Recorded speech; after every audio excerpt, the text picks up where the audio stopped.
Over 200 new suits, mechanical spider arms, crimes, bases, missions, oh my god, you name it, this game has it all, because we just got a brand new look at the gameplay of Marvel Spider-Man 2, and my god is it something special. I genuinely could have just lived with the story trailer and the original gameplay reveal, because those in itself were more than enough to have me overhyped for this game. But damn, Insomniac has unveiled what feels like a completely different game here than what we're used to, because they've really gone above and beyond with this. So first off, I just want to say, Insomniac, thank you for being so awesome. Okay, so first off, we get a few shots of Peter and Miles fighting. Now, Miles is in this jungle style location, which looks really unique, and I'm going to guess that this is where Kraven's hideout is located, which we see that Miles is exploring in the story trailer of the game. And then we see Miles and Peter swinging through Brooklyn again, but this time continuing onto this sequence of them swinging out of the frame and then panning to a view of the city with the Marvel Spider-Man 2 logo. Now, this could be the actual title screen of the game, or it could be that Insomniac may have used some sort of tool to pan out of this cutscene specifically for these trailers, which would explain why it looks more like a gameplay than a cutscene in this scene. I doubt that we will be getting a video mode like this in game for us to use, but if we do,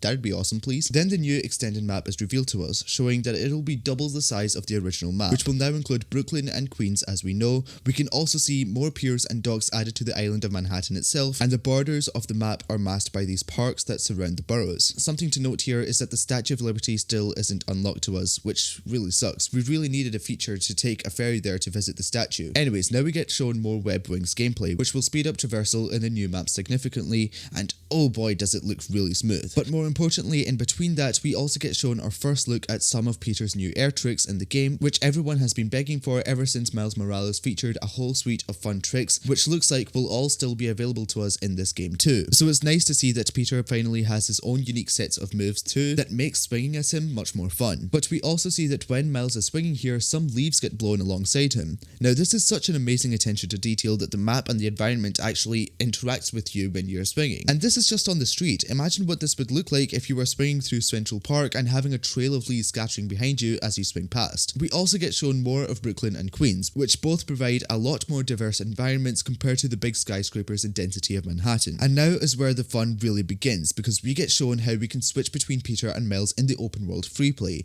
and that switch to being in a completely other side of the map is so instant, and I love how it cuts to Peter doing something before we get to play as him, which is all possible thanks to the power of the PS5, because I bet Peter couldn't grind this hard if he was on the PlayStation 4.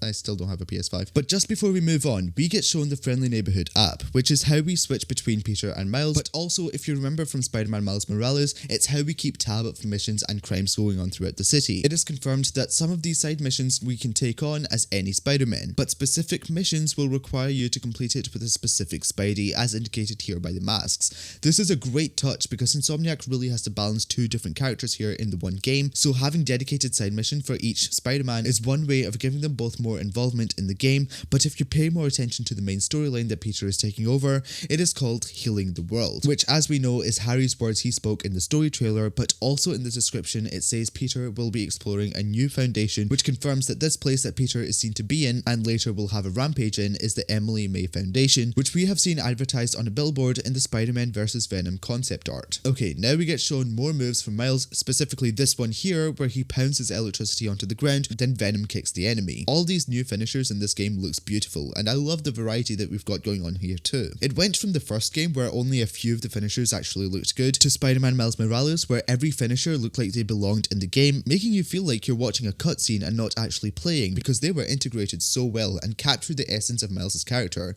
But now in Marvel Spider-Man 2 we have such a variety of finishers, each giving us a different feel. We've got the really brutal finishers from Peter with the symbiote suit, but then he has really badass finishers involving the mechanical arms, and even without the arms, the dual finishers with Miles, and then Miles has a whole new suite of improved ones too with his upgraded powers.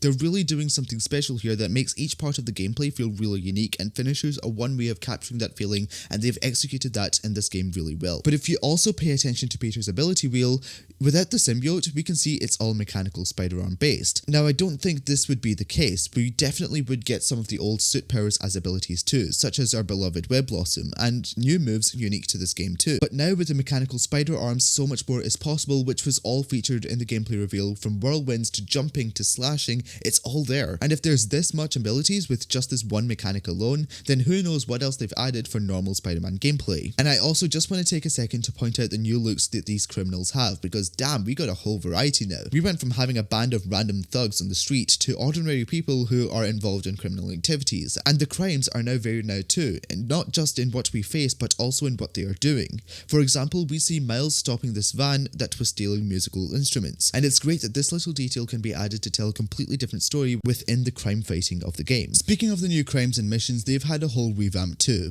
We all know how disconnected the side missions felt in the original game, but that was fixed in Miles Morales, where the side missions felt like they were a part of the main storyline itself. And now in Marvel Spider-Man 2, they're taking another step towards being really integrated into the story, and these missions can be found visually in the map too. So it's no longer something that you have to go out of your way to find on the minimap and complete. This time it's much more visually clear where it is, and just like in real situations, you can see it happening, which then encourages you to go do those side missions when you swing or glide past it. You've got visual indicators now, such as Kraven's Talon Drone circling buildings, the spider bots from the first game pinging you at locations, and you can even make out some smoke on top of this mission over in the distance, and most importantly, mysterious symbols in the air, which you probably guessed it, Mysterio is coming to the game, guys. I am so hyped for this because not only is Mysterio my second favourite villain of all time, first is Venom obviously, but also his illusions are just going to be so beautiful in Marvel Spider-Man 2, especially with everything else we've seen graphic wise for this game. And this is our potential first look at Quentin Beck himself, who's the man under the mask of Mysterio, who looks like he is talking to Miles and Ganke at Coney Island, which must mean these glowing shirts that we've been seeing in the story trailer must have been purchased through Quentin's attractions at the amusement park. But we also got Prowler missions too scattered across the map, which must be a collectible challenge tied to the Miles Morales character. And we got our first mention of bases, which are the Kraven one's camouflaged areas on the map where Kraven's hunters are hiding. Not only is this really cool, but it isn't something where all the locations are just shown to us on the map and we have to go and complete them. We have that extra step of having to find the base first, having exploration of the map be a key role in this game, which is something I've been talking about in many videos over the past year, that we need to encourage more exploration throughout the game. And another thing that's been confirmed about these is that the more you complete, the more you uncover about Kraven, making these more of a necessity to complete in order to understand more about the character,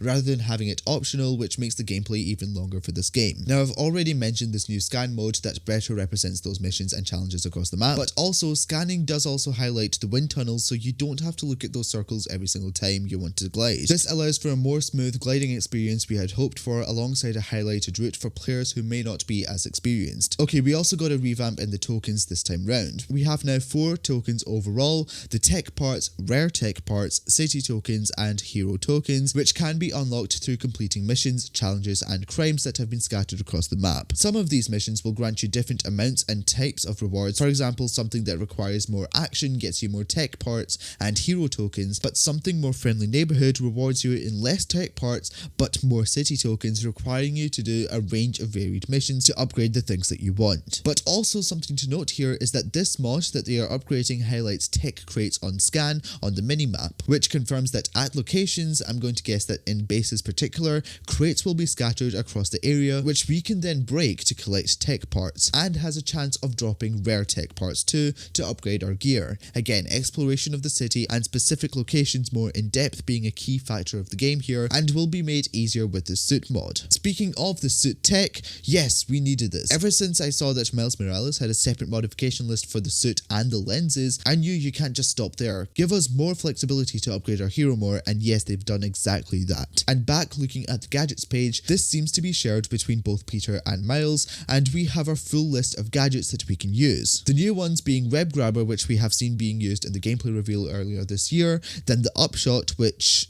yeah, I'm not gonna lie, I don't know what exactly this does. But we also have the Ricochet Web, another gadget I remember suggesting last year, with the main purpose of being like this impact web that bounces around. And also on the topic of the menu, we got 15 available skill points here, which makes me wonder how big the skill trees exactly are, how much we get every single time we level up, and if there really is that much we can upgrade now. But we also have a dedicated abilities page. As I mentioned earlier, these are practically the replacement for suit powers, but with more purposes and ways of being utilized, which is why we'll be able to assign different abilities from mechanical arms, venom powers to symbiote powers to the ability we'll see in the combat. Okay, now moving on to the closer look we got at the map, we got a huge overhaul here. Not only are we getting a much more detailed display, but also notice how the segments of these maps are not available. I hope this means that we'd have to personally go to that area and explore it to view it on the map and unlock fast travel for us. I'm so happy the game will encourage us like this to explore the map more, but I do hope that there is some kind of fill system here, because it will will be kind of annoying trying to fill in that tiny spot that we missed while doing it manually. But also notice this new fast travel system. Not only is it so instant thanks to the PS5, but also you're no longer restricted to where you can fast travel. You can hover over any part of the map, hold to fast travel, and you will literally just glide in or swing into that location. I'm guessing these animations will be varied depending on what you're doing, or it will be just randomized as a whole. We also get a closer look at more of the tasks we have to complete at each district. We got the Mysterio symbols, Prowler challenges, collecting spider bots, Talon drones, and this fire emblem, which I think is a new gang in the Insomniac universe, as we do see Spider-Man fighting these guys in the Digital Deluxe Edition trailer. We also see Peter fight this person with these machines on his arm, which could be connected to this. So could this be a gang leading up to the villain Pyro, who, don't get me wrong, is an X-Men villain, but could also be serving a connection into Marvel's Wolverine, also by Insomniac? Again, it's a stretch, but also just theories too. But we do also see side missions marked as a Spider Mask, and then the main storyline itself marked by which Spider-Man is going to complete it. And then we also got more photo opportunities. Now it is confirmed to us by creators who played this game early that we will be able to take pictures for Robbie Robertson, who is MJ's boss at the Bugle, which is something that is really cool to see in the game. And of course, let's not forget that it is confirmed that we will be getting over 65 different suits, and each suit will be having different styles, so having customizability options of over 200 unique looking Spider-Man outfits. Some of these consist of Miles' 10th anniversary suit, the fan favourite Raimi black suit, as well as a black suit Miguel O'Hara, which kind of confirms the leak that there will be a black suit variant of every suit in the game, apart from Miles for obvious reasons. And then one of the last things revealed to us was Miles' Venom Blast again, but this time using the new blue Venom. Now something I've never thought of before is that I hope you can have another level of control in the photo mode and switch the colour of Miles' electricity the same way we can swap out suits. But back to the combat side of it, the original Mega Venom Blast was already really powerful. Now imagine what this blast could do, especially since we know that Miles' blue electricity is so much more lethal. And that, guys, was my very quick breakdown of the gameplay revealed to us in both of these. As you may have noticed, you heard me talk about some of the gameplay that was shown in the creators' impressions videos, and I will definitely be making more deeper analysis of that soon, along with my full breakdowns of these trailers I was talking about here. And if you do want to catch those, make sure to subscribe to the channel with notifications on so you don't miss out on any of this new content, as we do have a lot to cover. But if you are new here and you're wondering what kind of further breakdowns I can possibly offer, make sure to check out my full breakdown of the Marvel Spider-Man 2 story trailer for more insight into the story and gameplay. Thanks so much for watching, and I will see you guys in the next one.